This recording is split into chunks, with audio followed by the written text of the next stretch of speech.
There is one series of questions that comes up in relation to your father's time, which is of course the question of corruption, which became wholly associated with the Philippines for a long period of time. I think contemporary court judgments acknowledge the atrocities that were committed, but also the plunder of the country's resources. Why wouldn't you want all of that money back in the hands of the Filipino people? Well, we the narrative. May I just ask you why that's funny?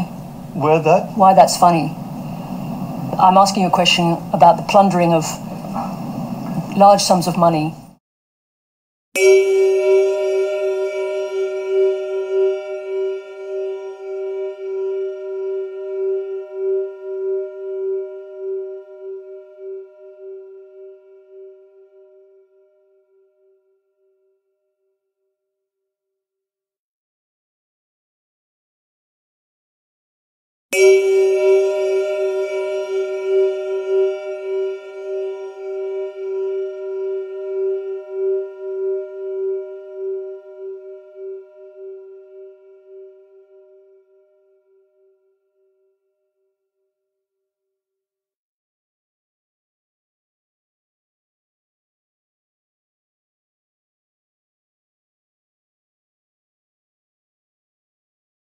There is one series of questions that comes up in relation to your father's time, which is of course the question of corruption, which became wholly associated with the Philippines for a long period of time. I think contemporary court judgments acknowledge the atrocities that were committed, but also the plunder of the country's resources. Why wouldn't you want all of that money back in the hands of the Filipino people? Well, we the narrative. May I just ask you why that's funny? Why that's funny? I'm asking you a question about the plundering of large sums of money. Magpapalit-palit man tayo ng presidente kada 6 na taon, may magbabago ba? Walang magbabago sa ating lipunan dahil ang politikal na sistema ay nananatiling baluktot at bulok. Isa kang hunghang kung ikaw ay naniniwala na ang iyong idolo ay kayang iahon ang mga mahihirap mula sa burak ng kahirapan. Walang presidente ang kayang iahon sa kahirapan ang buong sambayan ng Pilipino. Ang natatanging solusyon ay ang progresibong revolusyon. Isang progresibong revolusyong ekonomiko, kultural at politikal.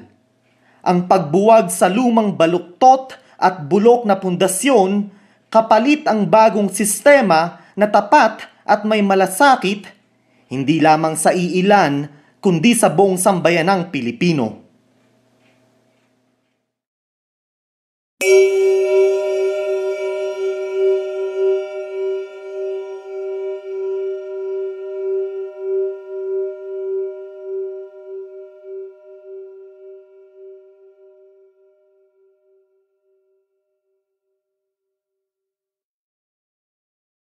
Video vloggers sa mga press briefing/conference ni Bongbong Marcos?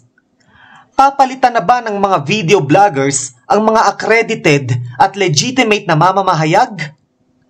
Sinabi ko naman sa inyo mga katoto, bumoto ka ng isang payaso, expect mo na susunod ang buong tropa ng circus. Ano na ang nangyari sa bansa natin mga kababayan ko? Bakit natin hinahayaan to?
Mark said that he has all the rights to report, to express his opinion and expression, according to the 1987 Constitution Bill of Rights.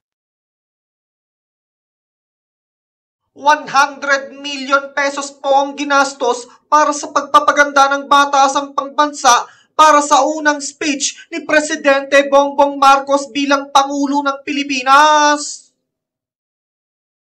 100 million pesos po ang ginastos para sa pagpapaganda ng batasang pangbansa para sa unang speech ni Presidente Bongbong Marcos bilang Pangulo ng Pilipinas. Grabe, no? Grabe. $2 million? Gumastos sila ng $2 million para sa pagpapaganda ng batasang pangbansa para lang sa unang SONA ni Presidente Bongbong Marcos. Mga kabrad, ang daming naghihirap sa Pilipinas. Ang daming Pilipino na walang makain.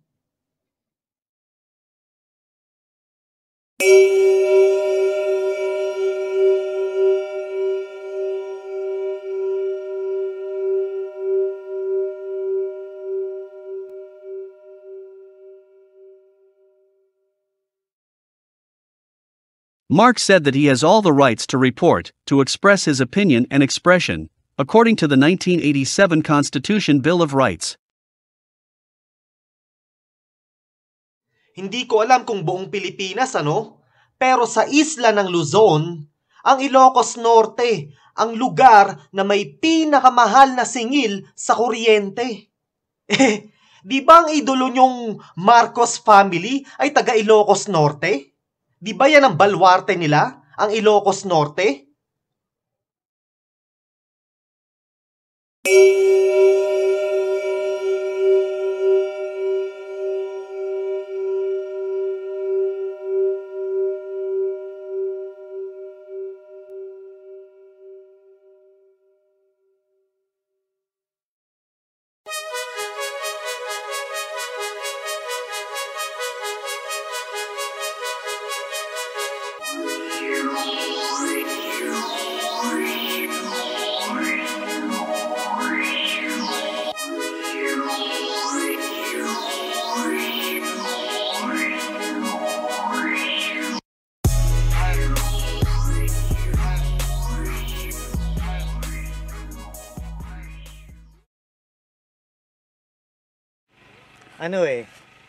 Meron siyang sinasabi in English. I'm gonna speak English na lang so I don't need to translate.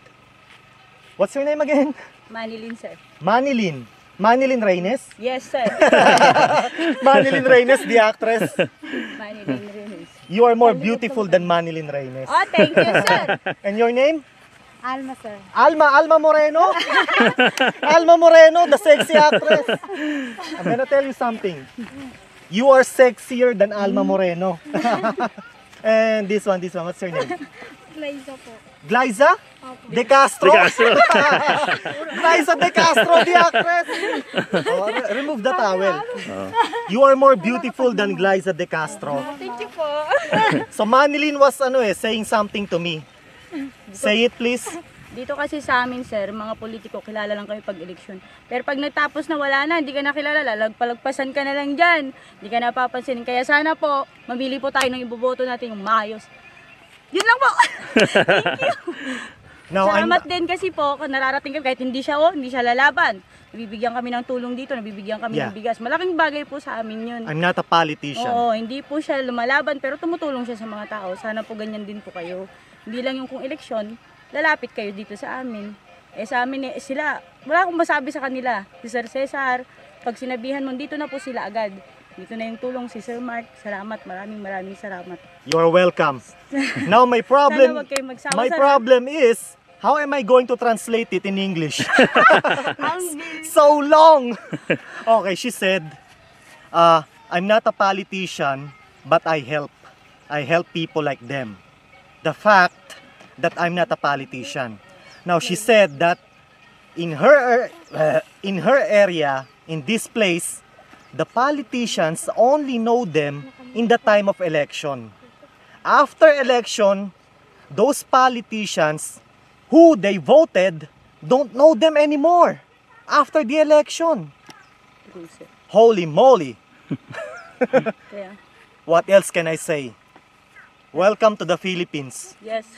Thank you, Sir Mark. Thank you, Sir Cesar. Wala akong masabi. I'm not a politician, Yeah. ha? Come here, come here. Mm. Come here.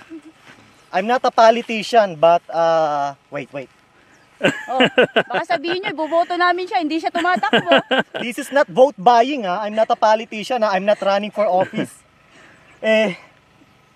Pasensya na kasi ito lang yung nasa wallet ko. Sir, baka pwede yung mukha mo dyan. She said I need to put my face on the money or in the money. Kasi kailangan may kapalit yung iba eh. Sa inyo kasi walang kapalit, sir. yeah. Magpasalamat lang kami. Walang kapalit. Sobrang ano na sa inyo. Pero, Well, this is for for you girls carrying the box. I was carrying the heavy box, and then they came along, and then they were like, "Oh sir, let me help you," and they carried the heavy box. A 30-minute walk, Yes. right? 30 minutes. Long time, long walk. Yeah. So thank you so much Thank you for din carrying po. the Thank you din, sir. big heavy box. Kasi nagpapanood lang namin kayo sa yeah, YouTube. nandito naman. Say that in English, please. She said that before they were only watching me on YouTube, Sobrang dami. but now I'm in front of her. Are you happy? Yes, sir. She's happy to see me in person. Idol ka namin, sir, kasi ang dami mong natutulungan. Oh, I have a big question. Am I handsome or not handsome? Handsome, sir! Because I'm handsome, happy kayo. Thank you, sir. Share na lang kayo, ha? Sir, thank you, ha. Sana balikan niyo pa kami ulit, sir. Huwag kayong magsasawang tumulong, sir, dito sa amin. Sige, pakakap nga.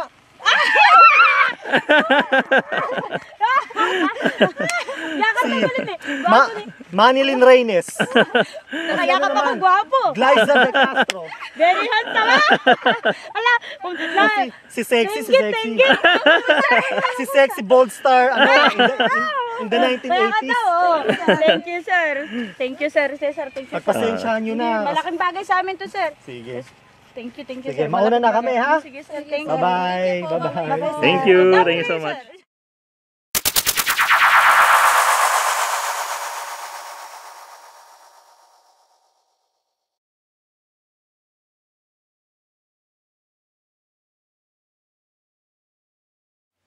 Libtard, yellow tard, yellow retarded, dilawan, yellow leftist, Aquino supporter, Liberal Party supporter, leftist communist, NPA sympathizer. Ito ang trend nowadays. Kapag ikaw ay hindi Duterte supporter, ikaw ay automatic na labeled na makadilawan o makadilaw at minsan ay NPA communist pa. Ang fenomeno na ito ay may kinalaman sa epekto ng bandwagon at social/societal placebo. So halimbawa sa classroom may nagpauso ng tukso sa isang kaklase ninyo. May isang tumukso kay Jose na si Jose daw ay pangit. So may mga nakarinig at nakakarinig na iba. Oo. So ang mga iba na ito ay ikakalat nila sa iba pa nilang mga kamag-aral. So ang nangyari ay si Jose ay nabansagang Joseng pangit sa buong paaralan. Ito ang tinatawag na bandwagon effect. So ang bandwagon phenomenon effect natin ngayon ay President Duterte is the best. He is the best president ever. Uunlad ng Pilipinas dahil kay President Duterte. Mauubos lahat ng adik at drug pusher dahil kay President Duterte. Marami ang aahon sa hirap dahil kay President Duterte. So, ito ang naging parte ng mind conditioning ng taong bayan, Paulit-ulit nila itong naririnig, kaya ito ang kanilang naging paniniwala na si Presidente Duterte ang tagapagligtas ng Pilipinas. Ito ang tinatawag na social/societal placebo effect. So ito bibigyan kita ng halimbawa. So let's say mayroon kang kanser at ikaw ay pinayuhan na magpunta o kumonsulta sa isang espiritista. So ang sabi sa ng espiritista, ikaw ay gagaling at ang iyong kanser ay mawawala basta't manalig ka lamang at maniwala na ikaw ay gagaling. Okay? Pero ang realidad, ang totoo, ikaw ay hindi gagaling, pero sa isip mo, ikaw ay gagaling dahil mayroon kang pananampalataya at paniniwala na ikaw ay gagaling mula sa sakit na kanser. Okay? Ito ang tinatawag na placebo effect. So, imbis na sa doktor ka magpunta, ikaw ay pumunta o kumonsulta sa isang espiritista.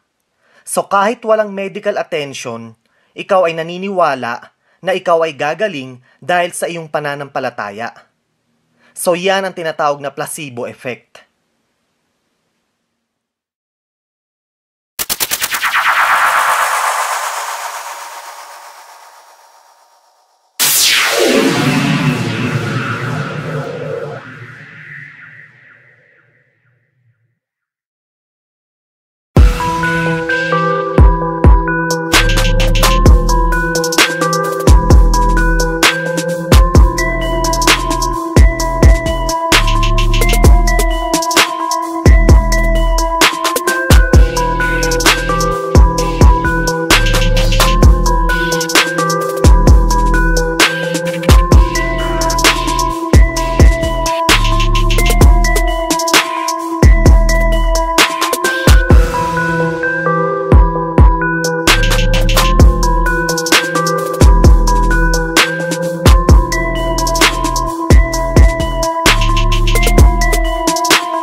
Walang personalan, Ito ay base lamang sa aking obserbasyon at sa sariling opinyon.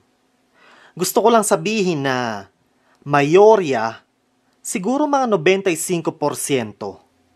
95% ng mga Duterte bandwagoners at Kool-Aid drinkers ay hindi lubos na nauunawaan ang mga pangyayari at hindi naiintindihan ang kanilang pinagsasabi. Alam nyo, napansin ko at patuloy kong napapansin ang marahas, mabagsik, at minsay nakakatakot na mga komento at mensahe ng mga supporters ng dating Pangulong Marcos at ng kasalukuyang Pangulong Duterte. Kapag may nagbitaw ng constructive criticism ukol sa Pangulo, siya ay babalikan at babanatan ng mura, pangiinsulto, at minsan ay death threat pa. Alam nyo, napansin ko rin na ang mayorya ng mga taga-depensa ng dalawang nabanggit na Pangulo ay mahina sa comprehension, sa spelling, at sa pag-construct ng sentence.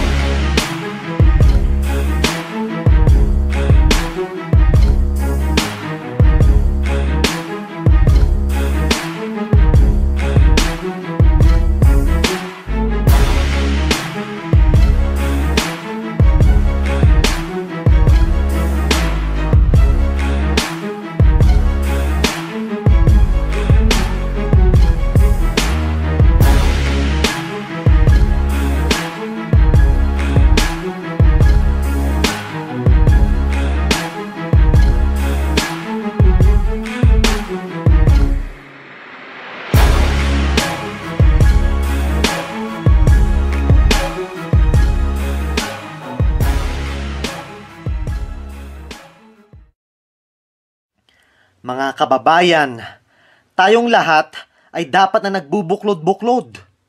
Tayo ay marupok kung tayo ay hindi sama-sama. At yan ang nais nila. Nais nilang tayo ay watak-watak upang tayo ay madali nilang makontrol at mamanipula. Divide and conquer, ika nga ni Julius Caesar. Kung tayo ay magkakaisa mga kababayan, tayo ay hindi nila maloloko at tayo ay hahakbang patungo sa tugatog ng masaganang kinabukasan.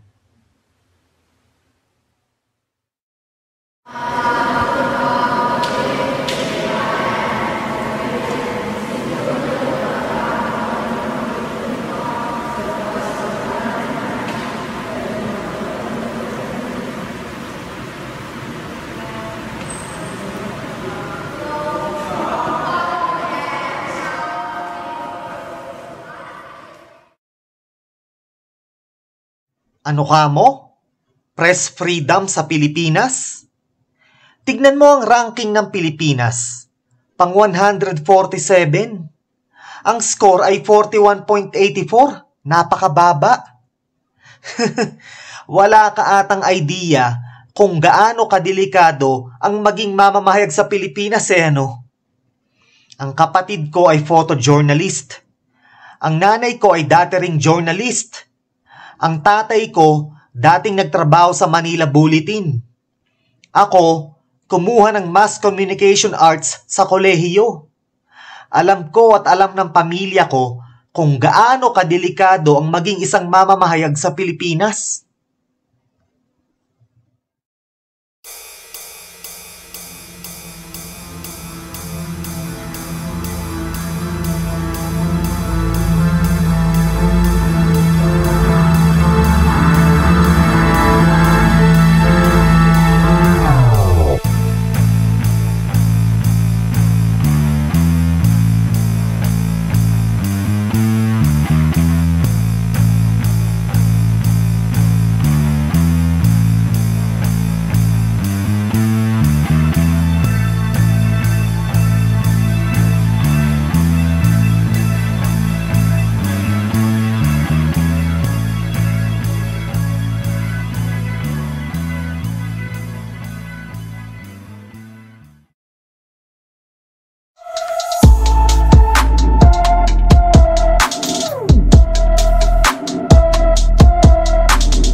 Mga kababayan, walang isang kasagutan para masolusyonan ang kahirapan.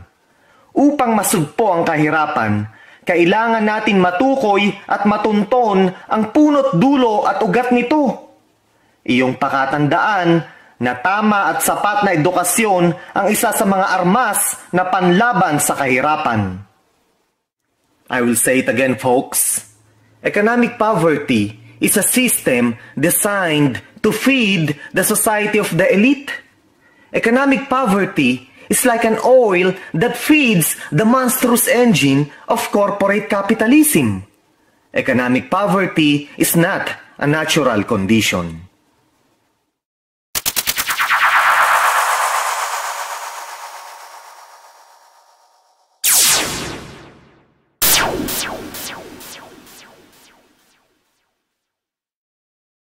Marx said, quote, "This is my personal opinion, perspective, and insight. Those lawmakers who want to amend the 1987 Constitution to give more freedom to foreign investors are all sellout and traitors to their own motherland. Those sellout politicians do not care for the well-being of their own countrymen, but for the enriching of their own pockets. A politician who tells you that easing more the restrictions or worse, giving 100% full ownership to foreign investors in the Philippines is either simply ignorant or a liar. Easing the restrictions, or worse, giving a 100% full ownership to foreign investors in the Philippines will produce more social injustices. Economic inequality, the gap between the rich and the poor will rise statistically even higher. There will be more oppression, exploitation, and abuses of the local population. We Filipinos will lose our voice, and we will just be insignificant pawns in the Game of Thrones. Our nation won't belong to us any longer, and we will be ruled by foreign overlords. Our pride of nationalism will completely fade away along with our national identity. Local Filipino workers will remain economic slaves by foreigners.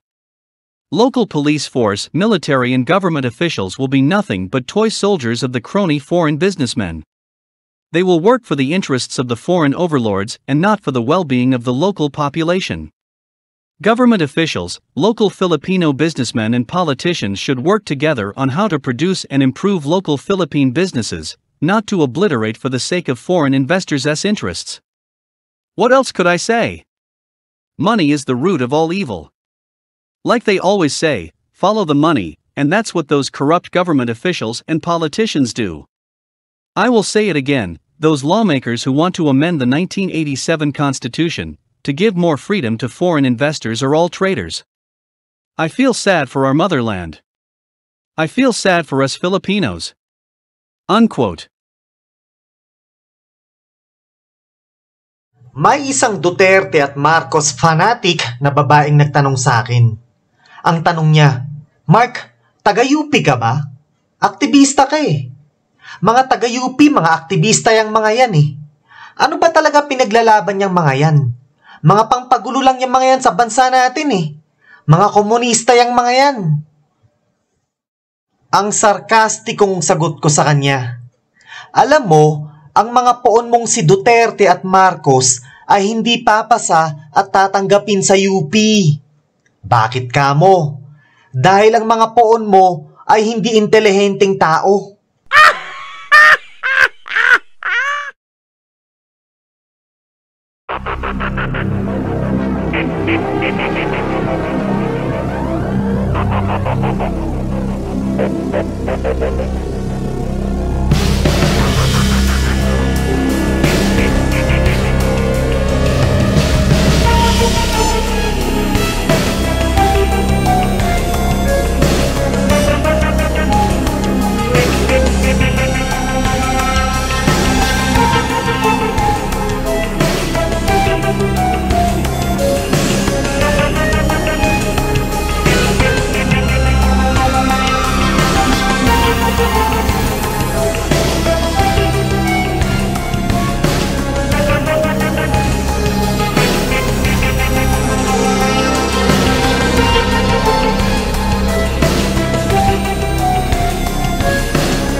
Mark said that he has all the rights to report, to express his opinion and expression, according to the 1987 Constitution Bill of Rights.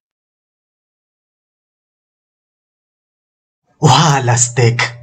Tax increase na naman. Talagang wala kayong awa sa mga ordinaryong Pilipino eh ano. Isa na naman itong tinik sa bulsa ng mga ordinaryong Pilipino. Wala kayong awa. Ang iniintindi nyo lang ay ang inyong pangsariling kapakanan. Ibinabaon nyo ang bansang Pilipinas at ang mga ordinaryong Pilipino sa utang. Nakakaawa ang henerasyon ngayon at ang henerasyon ng bukas. At ito ay dahil sa mga buitreng nakaupo sa kapangyarihan. Mga kababayan, hindi pa ipinapanganak ang iyong anak at magiging apo. Pero mayroon na silang obligasyon na bayaran ang mga utang ng ating inang bayang Pilipinas na inutang ng mga buitre sa pamahalaan.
Halimbawa na lang sa usaping palay/bigas.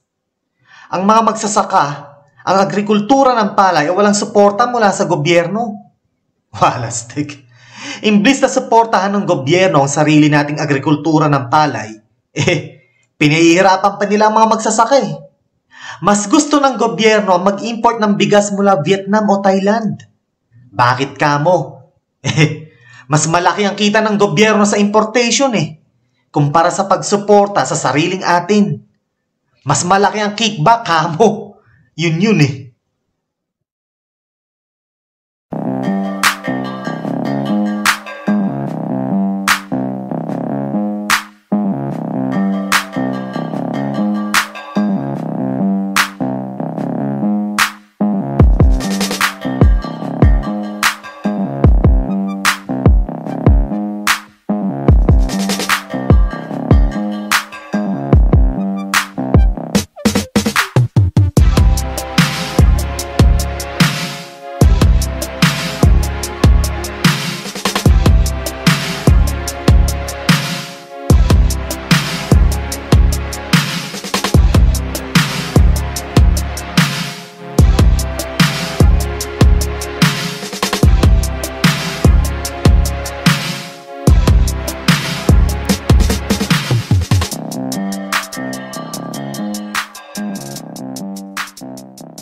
Mga katoto, dito sa bansang Amerika, nakakatanggap ako at ang pamilya ko ng halagang $2,630.14 kada buwan. Tulong to mula sa gobyerno. Ayuda. Nag-umpisa ito noong Hulyo ngayong taon na ito at matatapos hanggang Disyembre ngayong taon na ito. Dyan sa Pilipinas, may natatanggap ba kayong tulong mula sa gobyerno buwan-buwan? Buwan-buwan ba may natatanggap kayong pinansyal na tulong mula sa gobyerno? Mga katoto, dito sa bansang Amerika, nakakatanggap ako at ang pamilya ko ng halagang $2,630.14 kada buwan. Tulong to mula sa gobyerno. Ayuda. Nag-umpisa ito noong Hulyo ngayong taon na ito at matatapos hanggang Disyembre ngayong taon na ito. Dyan sa Pilipinas, may natatanggap ba kayong tulong mula sa gobyerno buwan-buwan? Buwan-buwan ba may natatanggap kayong pinansyal na tulong mula sa gobyerno?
Nagsumiti kahapon, August 6, 2020, ng petisyon ang dating senador at human rights lawyer na si Rene Sagisag laban sa bagong anti-terror law. Si attorney/senator Sagisag ay isang batikan na human rights lawyer noong panahon ng diktadorya ni Marcos.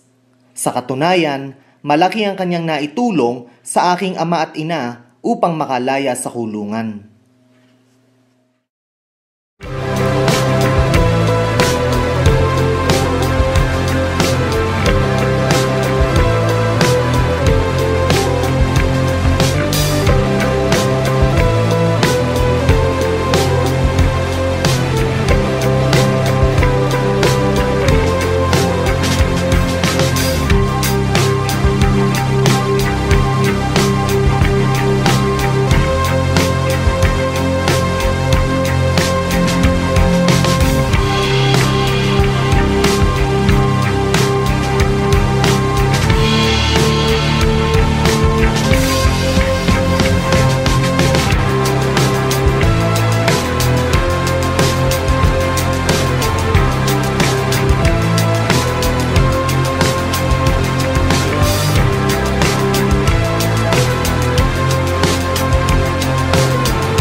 President Duterte appoints Rizalina Hustol, a former Davao City accountant who faced plunder, and malversation raps in 2010 as Commission on Audit Chairman. Grabe, ibang klase talaga. Isa na namang kampo ni Satanas. Maawa kayo sa sambayan ng Pilipino. So, ang isang taong kinasuhan ng plunder at malversation noong 2010 ay isa na ngayong chairman ng Commission on Audit? Ibang klase talaga. Ibang klase talaga. Isa na namang alay ni Duterte from Davao City. Ano ba yan? Wala na bang iba kundi puro Duterte alay? Maawa naman kayo sa sambayan ng Pilipino?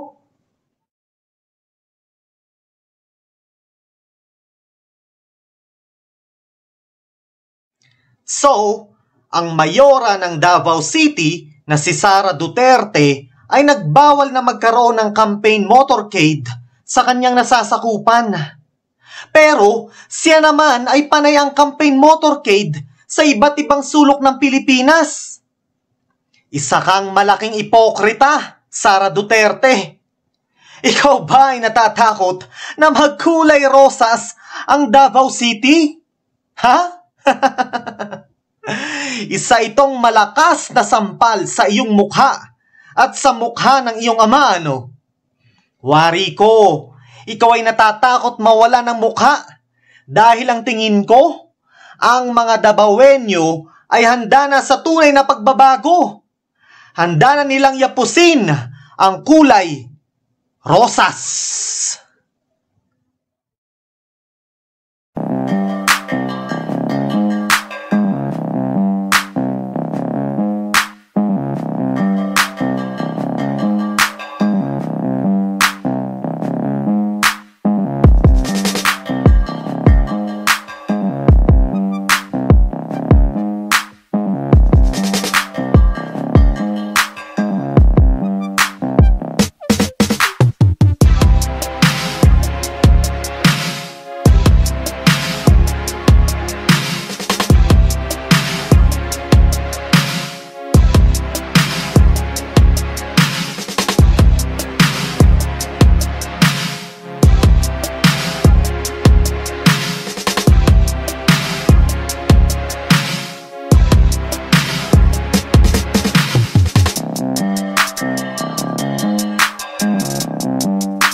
Alam nyo, ang mga intelihenteng tao, nauunawaan nila na nakataya ang aking buhay dahil sa ginagawa kong to.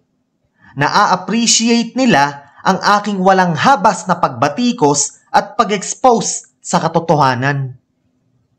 Ngayon, ang mga brainless na katoto, hindi yan nagbibigay atensyon sa mga mahalagang societal issues na dapat bigyan ng pansin. Mas nais nilang batikusin ako na kung bakit ko dinala si Mary Ann sa beach. Pero syempre, hindi ko sila masisisi. Walang kapasidad ang kanilang bunbunan para sa mga usaping malalalim. Ano nga ba ang alam nila at paki nila sa societal issues? Natural, wala. Mas nais nilang manood ng We Are All Dead sa Netflix kaysa makinig sa mahalagang balita.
Alam nyo ngayon sa Pilipinas, part na ng norms ang red tagging. Kapag ikaw ay may hinanaing sa gobyerno, automatic ikaw ay isang komunista at kasapi ng makakaliwang rebeldeng grupo sa paningin ng mga panatiko/deboto sa gobyerno.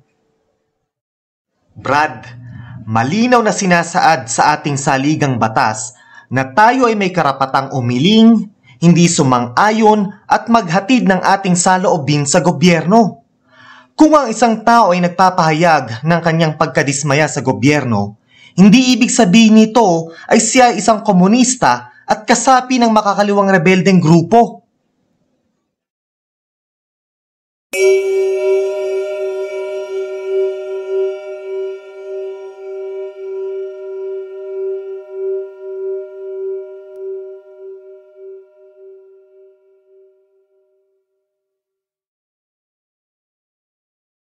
So let me get this straight.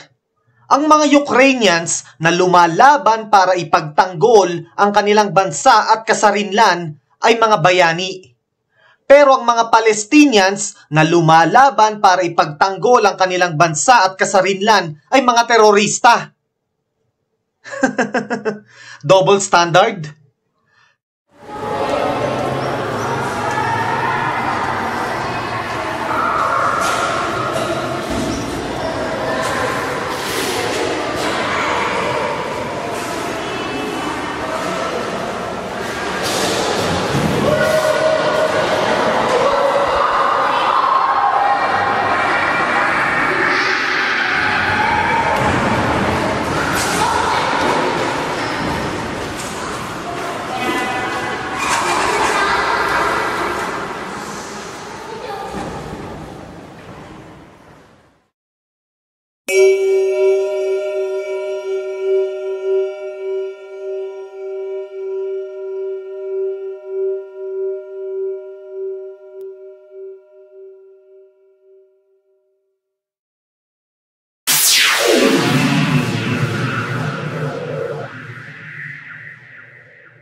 A whopping 4.5 trillion pesos budget for the year 2021. Woo! Whopping indeed.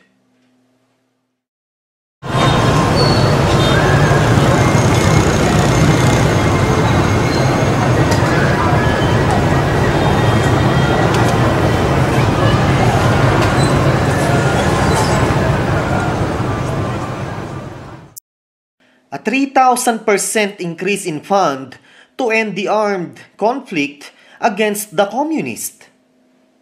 My opinion and assumption? Giant foreign corporations are pressuring the Philippine government to end the fights of the progressive poor so they can easily grab lands and build their corporate empires on Philippine soil. The Chinese-Philippine build na mga proyekto na yan, ay binabaon tayong mga Pilipino sa napakalalim na utang. Pwede ko na bang sabihin na pagmamay-ari na ng bansang China ang ating inang bayang Pilipinas?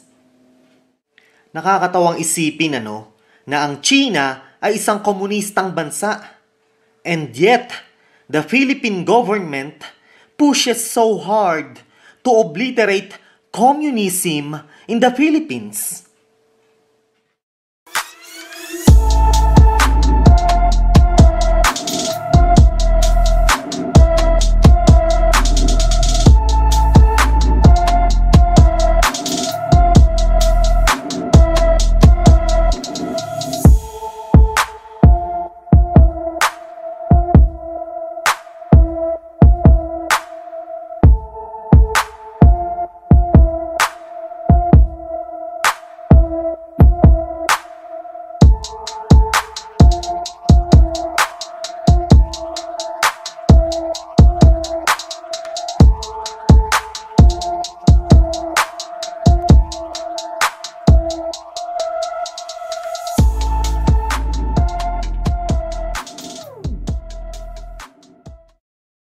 Ayon sa mga ulat o balita, nagkakagulo ang mga kongresista sa Kongreso ukol sa hatian ng pork barrel. Nagkakagulo din ang mga kongresista kung sino ang susunod o dapat na maging House Speaker. Ayon sa balita, ang bangayan ukol sa kung sino ang nararapat na maging House Speaker ay dahil sa hatian ng pondo ng pork barrel.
Si Salvador Allende, isang sosyalista, ang kauna-unahang sosyalista na democratically voted by the people of Chile.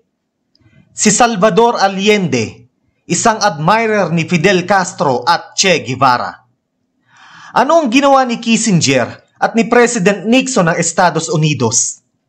Inutusan ng CIA na magkalat ng lagim politically, economically, at militarily sa Chilean society.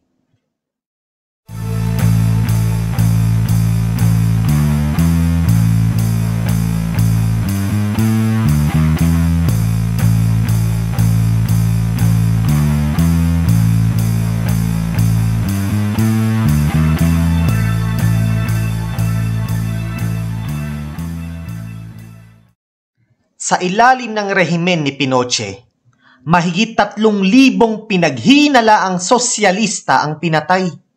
80,000 ang ikinulong at libo ang tinorture. At yes, with the full backing of the United States of America.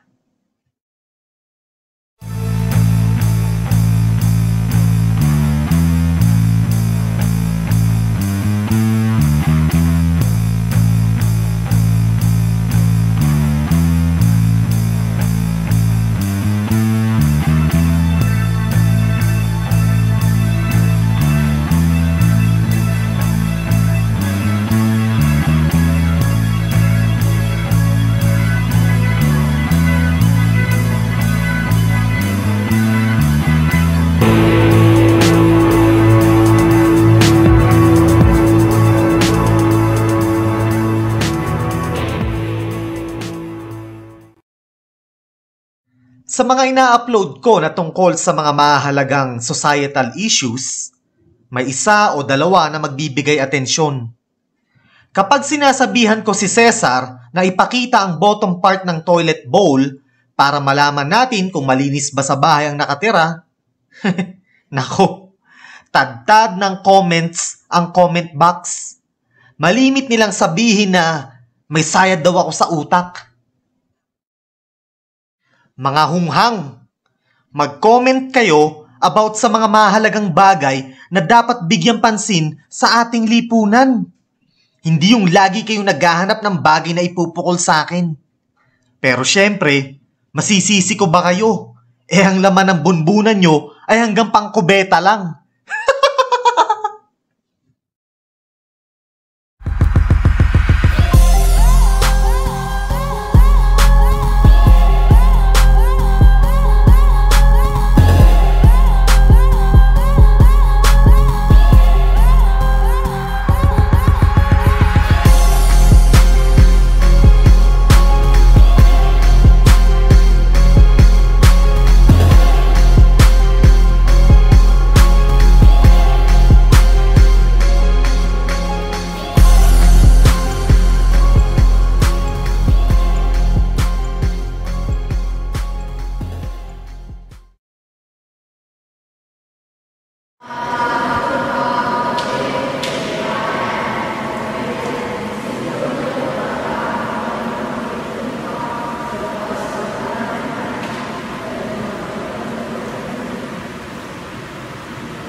The US has been involved in 102 wars as of 2022. The US has been involved in 5 major wars since World War II. Millions and millions of lives were lost thanks to the US war machines and atrocities against humanity in the name of capitalism. Well, the truth is, in the name of crony capitalism. Usaping pork barrel fund naman tayo, ano? Alam nyo, ang pork barrel ay dapat na mabuwag. Pero paano papasa sa Kongreso at Senado ang panukala na buwagin ito kung ang pork barrel fund ay ang kanilang kabuhayan? Isa sa mga corrupt na dahilan kung bakit sila tumatakbo sa Kongreso at Senado ay dahil sa pork barrel fund. So papaano natin bubuwagin ito? Paano?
La Paz, Bolivia.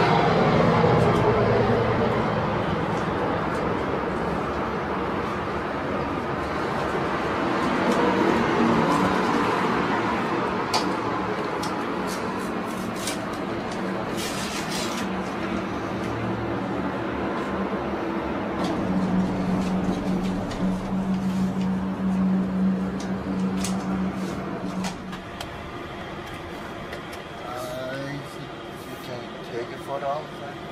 There's a car coming. Got it. Got it? Uh-huh. So we move. One more. Good enough. It's a video. Video clip. Sorry. So yeah, I got it. Make it move. Let's go. Vámonos. Haciendo videos ambos.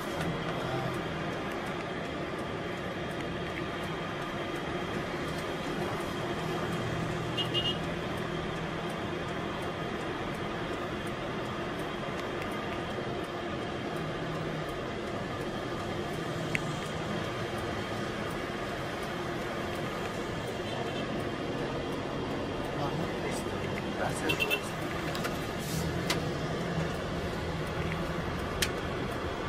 Reynan, when did they build the Che Guevara monument? Okay, that monument had been constructed in 2003 after a big social revolution in La Paz and El Alto, this city. And it's this city when they made to resign one president, Gonzalo Sanchez de Lozada. And everybody were looking for equality, and that was the best symbol for this city, El Che. I see. All right. Thank you so much for the information. You're welcome. Have a nice flight, Mark. All right. Thank you.